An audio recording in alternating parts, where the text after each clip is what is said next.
Hello guys, welcome back sa channel ko. At for today's video, magpapalit ako ng cover nito at saka tatabasin yung kanyang pum. So tanggalin muna itong upuan ng RS100. Alright guys, so natanggalan na natin yung pum doon sa kanyang steel frame.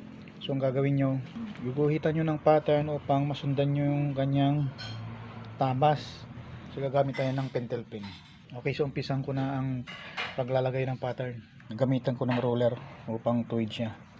So guhitan nyo muna dito sa gitna. Pagkatapos dito naman yung paganyan.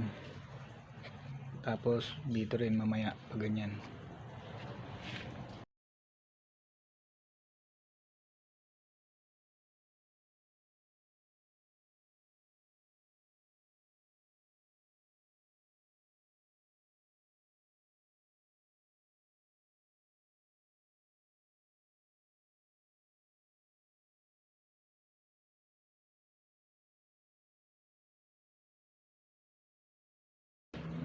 So guys, tapos na. At gamitin nyo na ng lagaring bakal. Okay guys, so tatabasin na natin.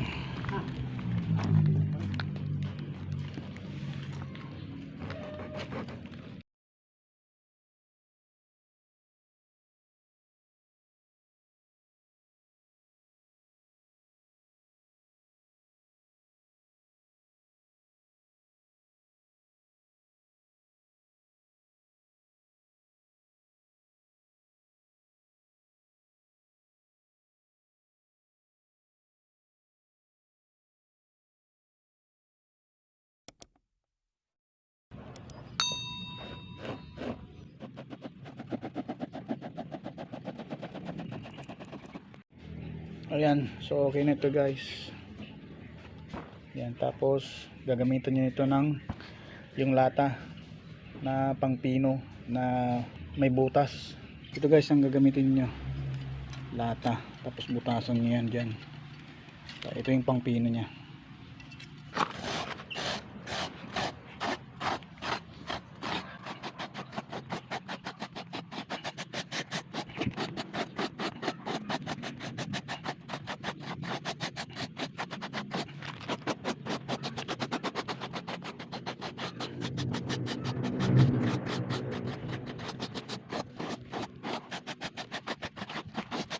Okay guys, so yan, pwede na to. So makinis na siya.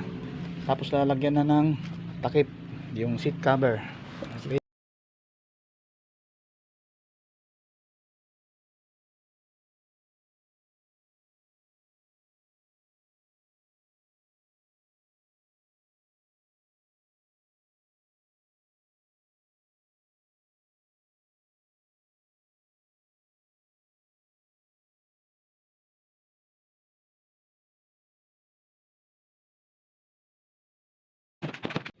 So ayan guys, so okay na.